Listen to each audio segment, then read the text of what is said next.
আল্লাহুম্মা সাল্লি আলা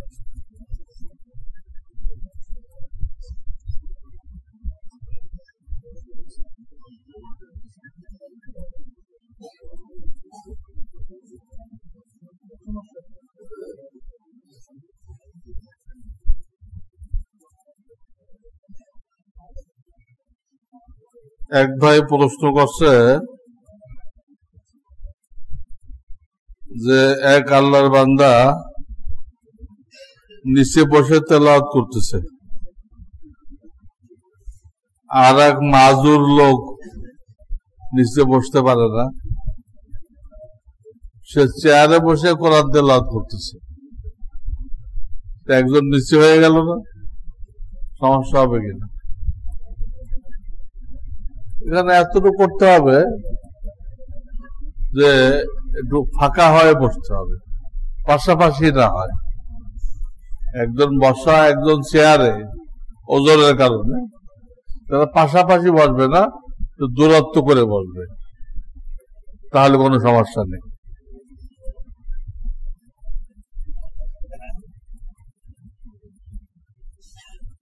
জাকারিয়া আলাইহিস সালাম যদি মারিয়ামের খালু হন, তাহলে ঈসা আলাইহিস সালাম ও ইয়াহইয়া খালাতো ভাই হন কিভাবে?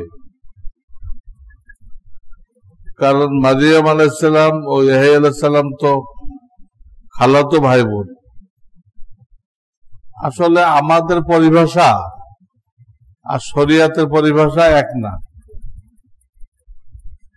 আমরা কিছু মহিলাকে বলি বোন,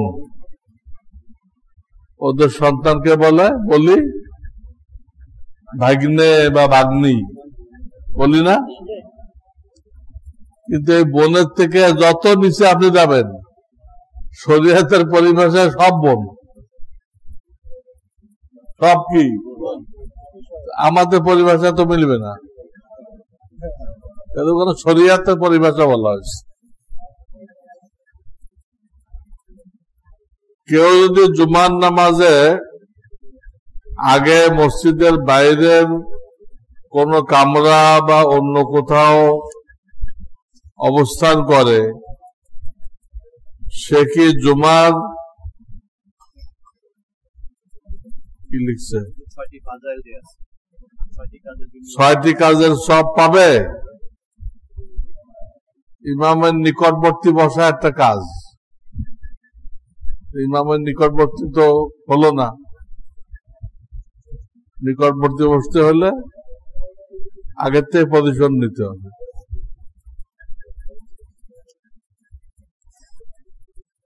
সওয়াবের নিয়ত না করে যে হারাম টাকা দান করতে হয়, তা কি মাদ্রাসার দান বাক্সে দেওয়া যাবে?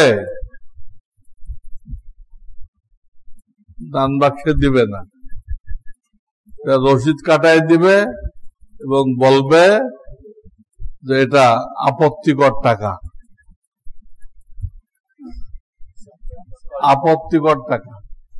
এটা কইলে তারা এটা টয়লেটে ব্যবহার করবে, উজুখানায় ব্যবহার করবে, লিল্লা বোর্ডিং এ ব্যবহার করবে। দান বাক্সে ফেললে তো বোঝা গেল না। রসিদ কাটলে রসিদটা দেখে কর্তৃপক্ষ বুঝবে এই টাকাটা কোথায় খরচ করতে হবে। আমার সন্তান নাই, পালক বাচ্চা টাকার বিনিময়ে কিনে আনার বৈধতা আছে কিনা? মানুষ তো গোলাম বান্দি যদি হয়, যে যুদ্ধে যারা ধরা পড়ে, যুদ্ধে ধরা পড়ে না কাফেররা, ওইগুলো গোলাম বান্দি, ওইগুলো বেচা কেনা জায়েজ আছে। গনিমতে যে ভাগ পাবে সে গোলামটা রাখতেও পারে, বেচতেও পারে, বান্দিটা রাখতেও পারে, বেচতেও পারে। কিন্তু এই যে সন্তানটা আনলো, এ তো গনিমতের মাল না, এটা কিনলো কেমনে? এরকম সন্তান তো কেনা যায় না, বেচাও যায় না, বেচাও না যায়, কেনাও না যায়।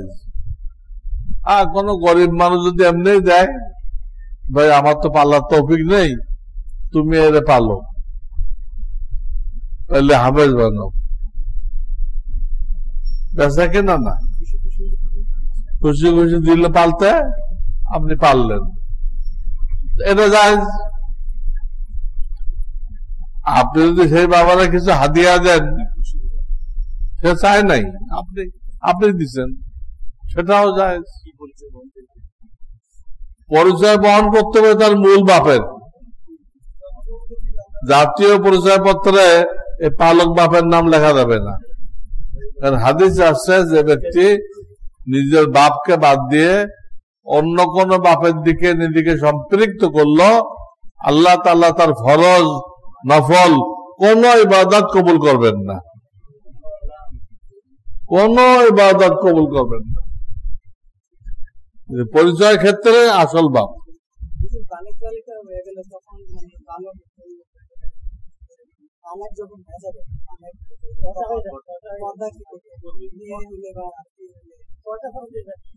ওই পালক ছেলে যখন নাকি বড় হবে, তো ওর যে পালক মা আছে, ওই মার থেকে পর্দা করতে হবে।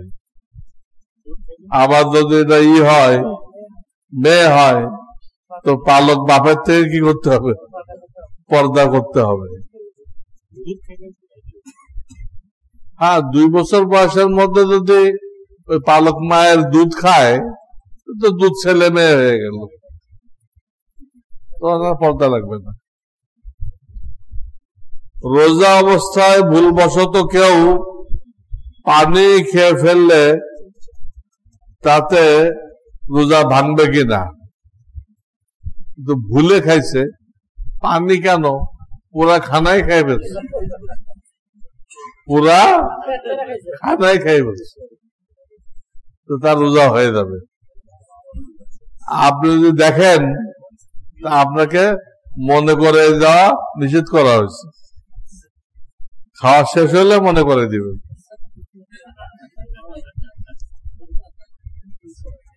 এটা আল্লাহ অবস্থা খাওয়াই দিচ্ছে। মহরে ফাতেমি নির্ণয়ের ক্ষেত্রে রূপার কোন দাম বিবেচনা করতে হয়? আপনি কিনতে গেলে অলংকার না, রূপার বার যদি মার্কেটে কিনতে যান, মধ্যম সাইজটা ধরবেন, এটার দাম কি আছে? এইরকম 150 তোলা রূপার দাম, এটা যখন যা হয় সেটাই মোহরে ফাতেমি। 150 তোলা, 150 ভরি রূপার যে বার, সলিড রূপা, অলংকার না, ওটার দাম ধরতে হবে। অলংকার হলে আর দাম বেড়ে যায়।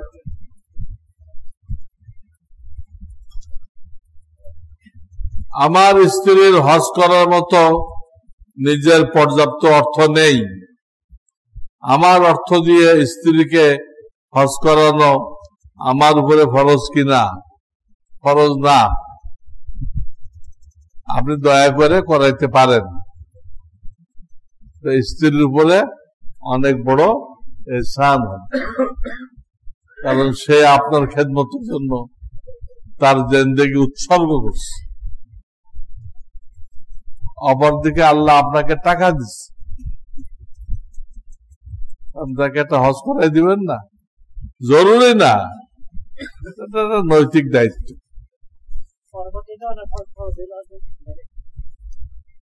না, একবার যখন হজ করছে, এটার উদ্দেশ্যে নফলের নিয়ত না করে থাকে, নফল, তো ওটা ফরজ হয়ে গেছে, ফরজ হজ আদায় হয়ে গেছে।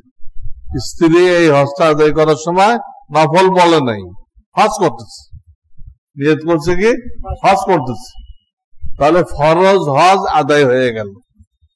পরবর্তীকালে এই মহিলা যদি নিজে সম্পদশালী হয়, বাপের থেকে বিরাট মিরাজ পাইল, দ্বিতীয়বার আর ফরজ হবে না, নফল হবে। মাদ্রাসায় ছাগল দান করেছে জবাই করে কাটার পরে দেখা গেল পেটে বাচ্চা আছে, এই বাচ্চা জীবিত বা মৃত্যু হলে কি হুকুম? মৃত্যু হলে তো কিছু করার নেই, ফেলে দিতে হবে। জীবিত হলে ওই বাচ্চাও জবাই করতে হবে, করে খেয়ে ফেলবে।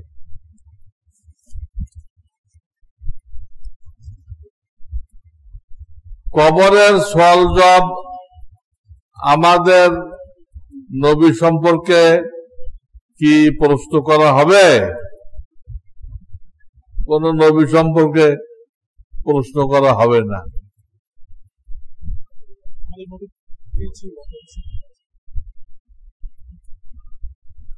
হ্যাঁ, এটা প্রশ্ন করা হবে।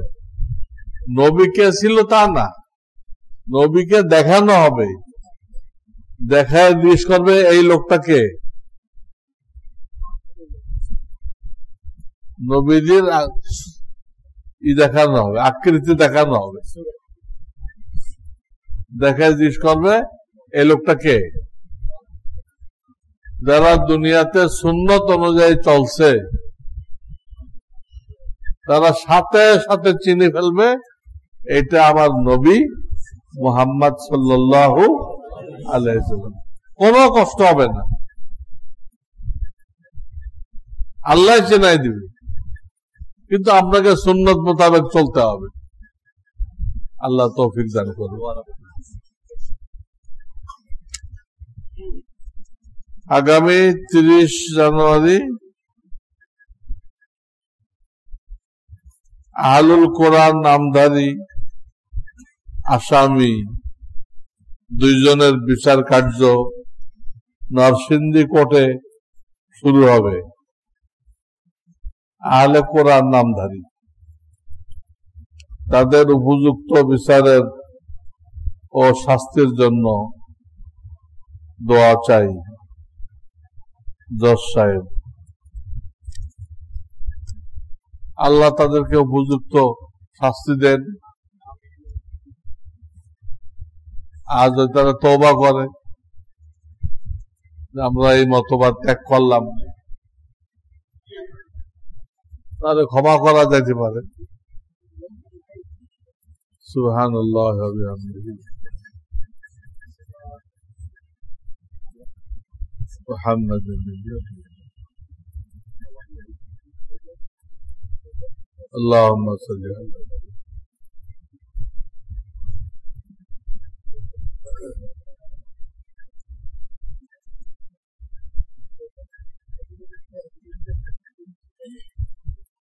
আমিন। 1 মিনিট। আমাদের যে রহমানিয়া শাখা জামিয়াতুল আবরার, ওটারই নিকটবর্তী এলাকায় আমি আর একটা মাদ্রাসা শুরু করছি। আমাদেরটা পড়ছে স্বপ্নধারা হাউজিং, আর আমি যেটা ভিন্নভাবে শুরু করছি ওটা পড়ছে রাজধানী হাউজিং। আমার ওই মাদ্রাসার নাম হলো জামিয়া ইবনে মাসউদ। 4 খলিফার পরে যার পজিশন, 4 খলিফার পরে দুনিয়াতে এলেমের ধারা যার দ্বারা চালু হয়েছে তার নামই কি? আব্দুল্লাহ ইবনে মাসউদ, সংক্ষেপে ইবনে মাসউদ এই নাম দেওয়া হয়েছে। এখানে 5.25 কাঠা জায়গা খরিদ করা হয়েছে। 5.25 কাঠা। আপনাদের কাছে দোয়া চাওয়ার জন্য বলতেছি, আরো তৌফিক থাকলে শরীক হবে। 1 কাঠা 85 লক্ষ টাকা। 1 কাঠা 85 লক্ষ টাকা। আপনাদের দোয়া করতে তো কোনো অসুবিধা নেই। হ্যাঁ, কিছু দেওয়া হয়েছে আর অনেক এখনো বাকি রয়ে গেছে। তো আপনাদের কাছে বিশেষ দোয়া চাই। মাদ্রাসা প্রয়োজনের তুলনায় অনেক কম। আমরা তো রহমানিয়ায় জায়গা দিয়ে পারি না, শত শত ছাত্র চলে যায়। এটা হলে অন্তত 1000 খানি এখানে দেখা যাবে। এই জমির টাকার জন্য দোয়া চাই, কারো তৌফিক থাকলে শরীক হবেন। এবং ওই জায়গাটা তো দখল রাখতে হয় না। ঢাকা শহরে হঠাৎ কারা এসে দখল নেয় ঠিক নেই। এজন্য একটা টেম্পোরারি একটা লোহার অ্যাঙ্গেল দিয়ে টিন শেড করা হচ্ছে ওই জায়গায়, যেখানে